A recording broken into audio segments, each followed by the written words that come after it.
Here's a quick fix for the shift to park problem on many GM vehicles like the Malibu, Volt, Blazer, Trailblazer, Traverse, Acadia, and Buick Encore 2016 to 2023. So my Chevy Volt is now experiencing the dreaded shift to park problem. Now this is not just a fault that happens on the Volt. It happens on the Traverse, it happens on the Malibu, it happens on multiple vehicles. It's all the same problem.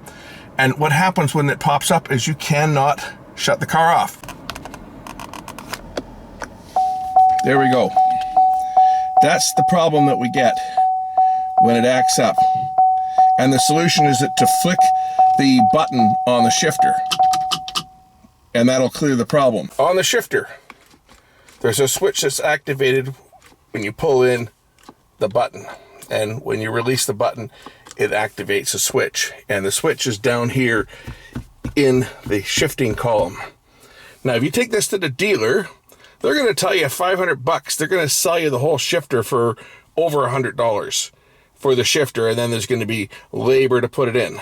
And, well, you don't need to change the shifter. You just need to fix the freaking switch. I'll show you, because it's a little micro switch. It's going to have a little metal band on it. It's going to be exactly the same thing that happened on my other Volt.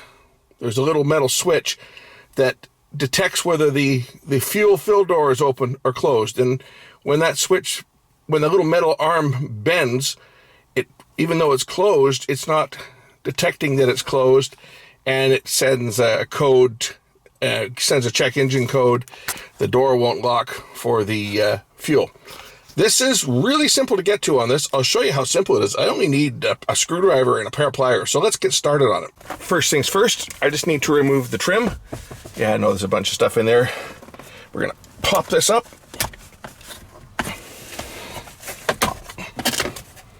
I should be able to lift this whole entire console out if I'm careful. It should just pop out. All right, got it out. Okay. We can just move this out of the way. What we're getting to is the switch is right here. It's right down there. See if I can throw some light on here so you guys can see what I'm doing. I hope you guys can see what I'm doing. I'm gonna try to do this one-handed, but there's a cover on here I gotta pop off. See if I can get this cover popped out of here without losing it. Sometimes easier to use a screwdriver to pop it out, but we're gonna just persevere and do it like this. Oh, I just knocked off my accent lighting. I'll have to stick that back on. God damn it. Oh, I dropped it. Now I'm gonna have to go fishing. There's the switch. Can you guys see it? When I do that, can you see it? Can you see it moving? There's the switch there. And what I'm gonna do is I'm just gonna bend that metal lever. Put a little bend in there with my pliers so that will have more tension on the up position. I'm gonna have to turn the camera off while I do this because I need both hands, but that's what I'm gonna do. Okay, now you see I get a little bend in there so that when that button is released, that switch is completely closed. What happens is over time that metal band or metal strip starts to bend the other way, and then even though it's in park and you've released the button, it's not depressing the switch far enough. And that's what happens. And that's what causes that, and that's what they charge you $500. Now they're gonna change this whole piece, but the new piece apparently is no different than the original one. So in other words, it's gonna have the same problem down the road.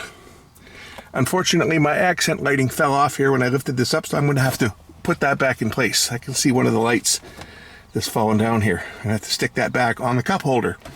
You know, so my cup holders glow, because that was a feature that they installed on this car for $795, even though I didn't want it. It was there and they said, oh well, it's there, you gotta take it. So once I've got the switch bent, I'm gonna put that cover back on.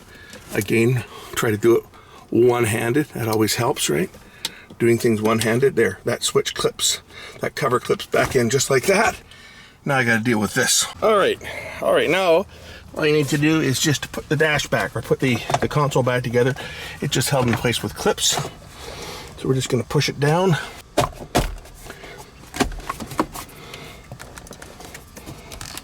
And there we go.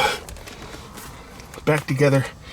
Shift the park problem should be a thing of the past. Let's check it out. Just got back from a drive. I pretend drive. We didn't go anywhere. I just started the car in my driveway. We'll put it into park, turn it off. No more shift the park warning. It's that simple. Save yourself some bucks. Do it yourself. That's how you fix the shift to park on these things when they act up. Just that little switch. It's just on the right hand side here. So you got a problem on a Volt or a Traverse or a Malibu. But any of these ones come up with that shift to park error, it's all caused by the same thing, and it's easy to fix. So don't pay the dealer. Do it yourself. Save some money. Thanks for watching.